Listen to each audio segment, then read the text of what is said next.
નમસ્કાર, લલકાર ન્યૂઝ સાથે હું મયુર મેવાડા। ચૈતર વસાવા કે જે આદિવાસીઓમાં લોકપ્રિય છે અને એવું કહેવાય છે કે આદિવાસીની અંદર ચૈતર વસાવાની લોકપ્રિયતા ખૂબ મોટા પ્રમાણમાં જોવા મળતી હોય છે।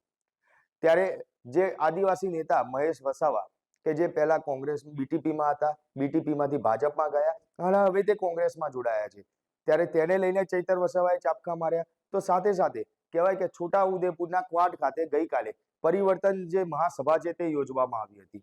મોટી સંખ્યામાં લોકો ત્યાં ભેગા થયા હતા અને ત્યાં સ્વયંભૂ લોકો ભેગા થયા તેવું ચૈતર વસાવાનું કહેવું બી છે, પરંતુ જે વિડીયો જે પ્રમાણે જોવા મળી રહ્યા છે તે જોતા ચોક્કસપણે કહેવાય કે હજારોની સંખ્યામાં આદિવાસી લોકો ચૈતર વસાવાની સભામાં પહોંચ્યા હતા। એટલે કે જે આખી જે વિડીયો જોવા મળ્યા તે જોતા એવું લાગે છે કે ચૈતર વસાવાની લોકપ્રિયતા દિવસે ને દિવસે વધતી હોય તેવું જ લાગે છે।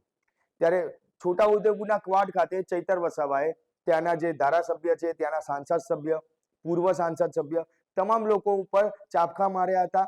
તો જ્યારે છોટુ વસાવાના દીકરા મહેશ વસાવા વિશે જ્યારે ચૈતર વસાવાને પૂછવામાં આવ્યું ત્યારે મહેશ વસાવા વિશે પણ તે શું બોલ્યા તે સાંભળીએ, પરંતુ તે પહેલા અમારી લલકાર ન્યૂઝ ચેનલને લાઈક, શેર અને સબસ્ક્રાઇબ કરવાનું ભૂલશો નહીં। 2 દિવસ પહેલા અહીંયા કેબિનેટ મંત્રી નરેશભાઈ પટેલ, પૂર્વ મંત્રી ગણપતભાઈ વસાવા અને પૂર્વ સાંસદ ગીતાબેન રાઠવા સાંસદ અને તમામ ધારાસભ્યોએ લોકોને ગેરમાર્ગે દોરવા માટેના પ્રયાસો કર્યા હતા। એમણે કીધું કે આ પ્રકારના કોઈ પ્રોજેક્ટની મંજૂરી આપી નથી। ત્યારે જે રેરર પ્રોજેક્ટ છે, જે આંબા ડુંગરમાં જીએમડીસીનો પ્રોજેક્ટ, જેમાં 28 જેટલા ગામોને સંપાદિત એમની જમીન સંપાદિત કરવાનું આ ગેજેટ, આ નોટિફિકેશન આ ભારતીય જનતા પાર્ટીની સરકારે 25 સપ્ટેમ્બર 2020ના રોજ પાડ્યું છે। એમાં જે રેરર પ્રોજેક્ટમાં 28 જેટલા ગામો જાય છે, ત્યારે નરેશભાઈ પટેલ, તમે એક જાહેર સરકારના જવાબદાર વ્યક્તિ તરીકે તમે જે પાયા વિહોણી ખોટી વાત કરો, લોકોને જૂઠી બોલવાની વાત કરો અને જૂઠું બોલો અને જોરથી બોલો તો કેટલું વ્યાજબી છે? અને એ જ પ્રકારે તમે એનટીપીસી સાથે તમારી સરકારે હાઇડ્રો પ્રોજેક્ટ માટે એમઓયુ કર્યા છે, એમાં 18 ગામ જાય છે, ત્યારે એ પ્રોજેક્ટની પણ તમે કહો છો કે એવી કોઈ પ્રોજેક્ટ નથી થયા, તો આ એમઓયુ તમારી સરકારે કેમ કર્યા અને એનું સર્વે કેમ કર્યું? એમના સર્વે માટે કેમ તમે પોલીસને, કલેક્ટરને, એસપીને મોકલ્યા? એટલે આવી બધી વાતોમાં લોકોને ગેરમાર્ગે દોરવાના કામ એમણે કર્યા છે, જેના આક્રોશથી આજે હજારોની સંખ્યામાં એ વિસ્તારના આગેવાનો, વડીલો અને બધા જ લોકો ઉપસ્થિત થયા છે। આમ આદમી પાર્ટી હર હંમેશ આ લોકો સાથે છે। એમના માટે અમે વિધાનસભામાં પણ બજેટ સત્રમાં આ મુદ્દો અમે ઉઠાવવાના છે। એને સરકાર તાત્કાલિક ધોરણથી એરર પ્રોજેક્ટ જીએમડીસી આંબા ડુંગરનો પણ રદ કરે, હાઇડ્રો પ્રોજેક્ટ નસવાડીનો પણ રદ કરવામાં આવે, એ અમારી સ્પષ્ટ માંગણી છે। રદ કરવા માત્ર મૌખિક નહીં, એનો શ્વેત પત્ર પણ બહાર પાડે સરકાર, એવી અમારી માંગણી છે। અને આવનારા દિવસોમાં એક પણ ઇંચ જમીન અમારા આદિવાસીઓની વિકાસના નામે અમે આપવાના નથી।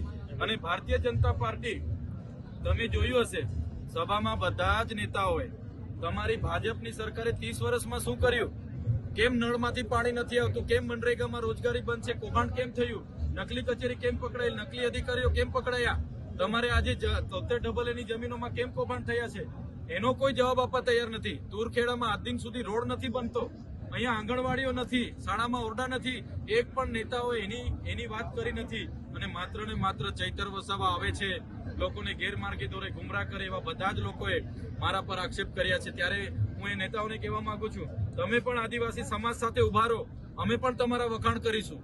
તમે આદિવાસી સમાજના પ્રશ્નો માટે કેમ વિધાનસભામાં બોલતા નથી?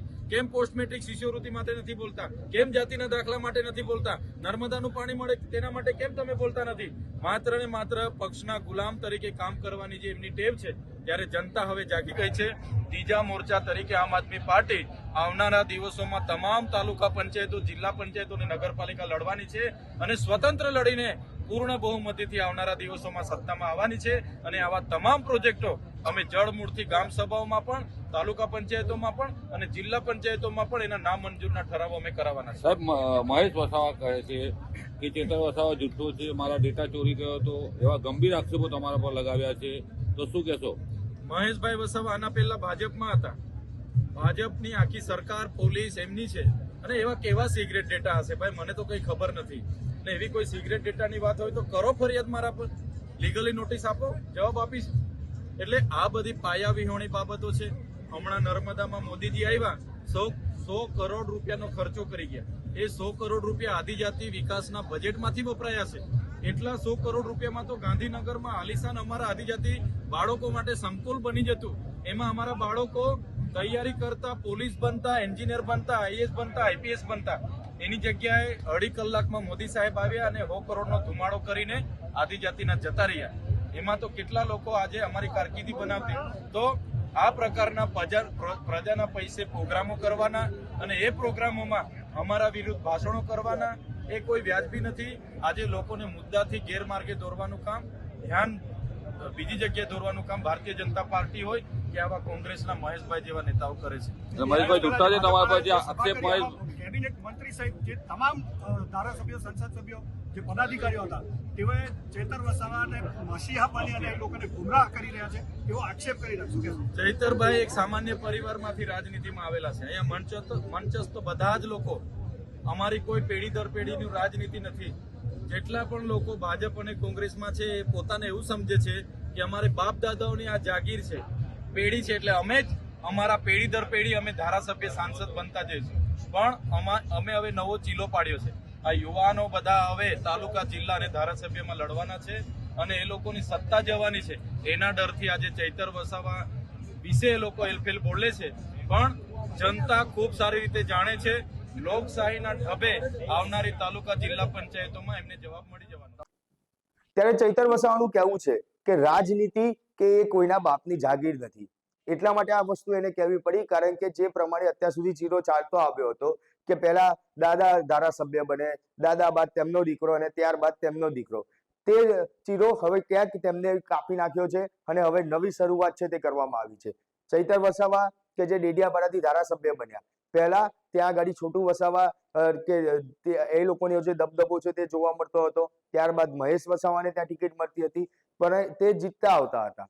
પરંતુ હવે એ વિસ્તારમાં ચૈતર વસાવાએ આ ચીરો કાપી નાખ્યો છે અને હવે ચૈતર વસાવા ડેડિયાપાડાના ધારાસભ્ય તરીકે ચૂંટાઈને પણ આવેલા છે. એટલે કહેવાય કે ચૈતર વસાવાએ ત્યાં આગળ જે ચીલો ચાટતો હતો કે પહેલા પિતા ધારાસભ્ય બને, ત્યારબાદ તેનો પુત્ર, તે ચીલો હવે બંધ કર્યો છે અને લોકો કામ કરે તેવા નેતા માંગી રહ્યા છે તેવું ચૈતર વસાવાનું કહેવું છે. ત્યારે આ જ બાબતે તમારું શું માનવું છે તે કોમેન્ટ બોક્સમાં જરૂરથી જણાવજો.